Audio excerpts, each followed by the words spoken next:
శ్రీనివాసరావు గారు ఒక్క నిమిషం అండి. ఇక్కడ రెండు రకాల ఇష్యూస్ కనపడుతున్నాయి మనకి రవిప్రసాద్ గారు.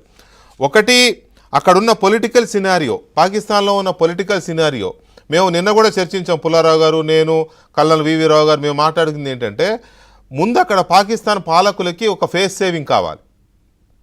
త్వరలో అక్కడ ఎలక్షన్స్ ఉన్నాయి, పొలిటికల్ ఇది కూడా ఉంది కాబట్టి ఒక ఫేస్ సేవింగ్ కావాలి.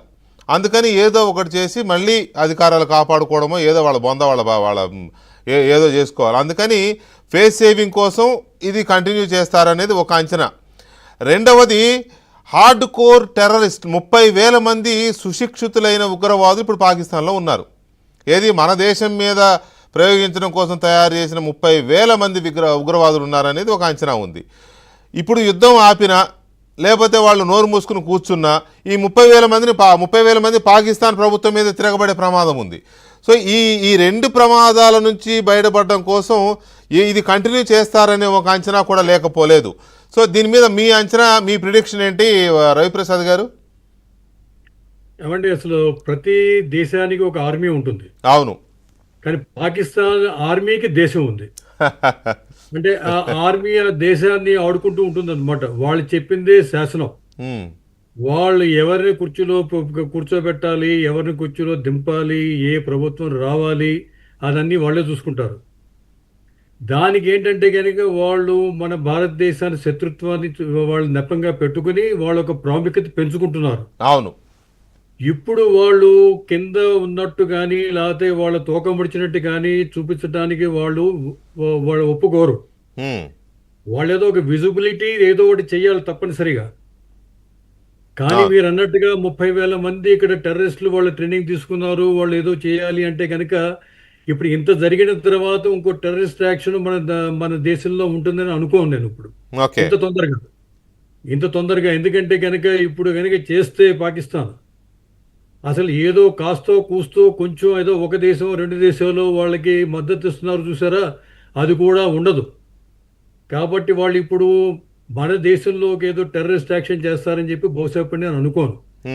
కానీ వాళ్ళు భస్మాస్త్ర హస్తంలాగా వాళ్ళు దేశంలో ఉండి వాళ్ళకి ఏమైనా ఎసరు పెడతారా అనేది చూడాలి. ఎందుకంటే వాళ్ళు తాలిబాన్ని వాళ్ళు బాగా వాళ్ళని ట్రైన్ చేసి వాళ్ళని మేపి వాళ్ళని చేశారు. కానీ ఇప్పుడు వాళ్ళే తిరగబడ్డారు వీళ్ళ మీద. అవును. కాబట్టి అది ముందు 30,000 మంది ఏం చేస్తారు, ఎలా ఉంటారు అనేది తర్వాత చూద్దాం. కానీ ఇప్పుడు జరిగేది ఏంటంటే కనుక నేను ఇదివరకు చెప్పినట్టుగా ఈ 1-2 రాత్రుల లోపల ఏమవుతుంది అంటే కనుక మన జమ్మూ కాశ్మీర్లో లైన్ ఆఫ్ కంట్రోల్ మీద ఫైరింగ్ జరుగుతూనే ఉంటుంది. ఎందుకంటే అది అందరికీ మామూలు అయిపోయింది. అది వాళ్ళు ఎలా ఫైరింగ్ చేసుకుంటే ఉంటారని చెప్పేసి అంతర్జాతీయంగా ఒక ఒత్తిడి కూడా రాదు.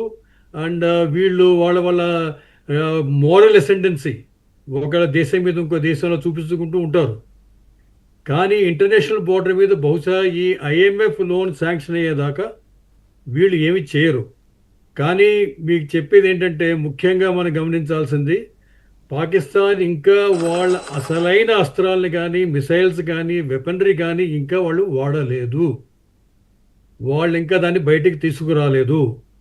ఇప్పుడు కూడా వాళ్ళ స్పోక్స్ పర్సన్ అడిగితే కనుక వాళ్ళు చెప్పేది ఏంటంటే కనుక మా time of choosing place of చూజింగ్లో మేము భారతదేశానికి మేము బదులు ఇస్తాము అని చెప్తున్నారు.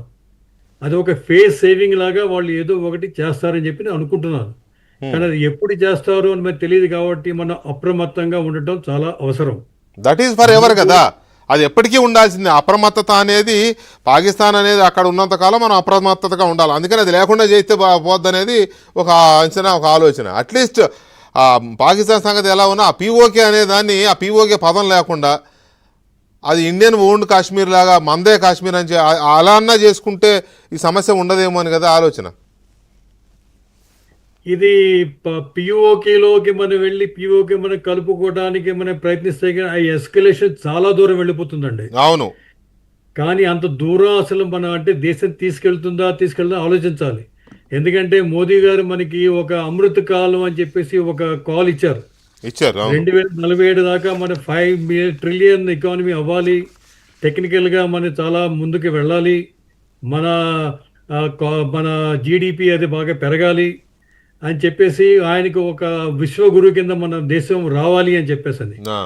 ఈ టైంలో మనం ఎక్కువ యుద్ధాల్లోనూ లేకపోతే కనుక ఇలాంటి వాటిల్లో పెట్టుకోవడం అనేది కాదు. కానీ మన పాకిస్తాన్ కనుక టెర్రరిజంకి దూరం చేసి వాళ్ళు మన కేసు చూడకుండా కానీ మన అంటే ఇక్కడ ఒక అంశం మనం మాట్లాడాలేమో.